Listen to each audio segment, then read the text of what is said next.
Hello everyone, today I'll be sharing with you how I made Smackalicious sauce. The ingredients are listed below. Start by preparing and lining up all the spices that you will be needing for the spice mix.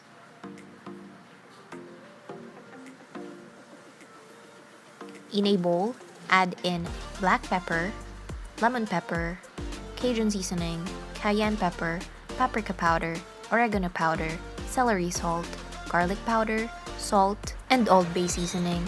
Mix it together until it's well combined. In a pan, melt in butter. Then remove all the froth and impurities on top. Let the butter simmer and then add in grated garlic and ginger. Saute it until it becomes fragrant.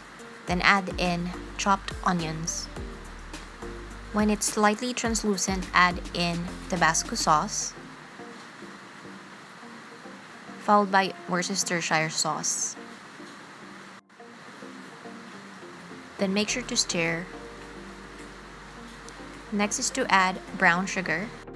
Stir it as well to dissolve and then add in the spice mix that you made. Make sure to mix everything well so that the spices will infuse in the butter and simmer it for a few minutes, and then you may now serve the Smackalicious sauce. Enjoy!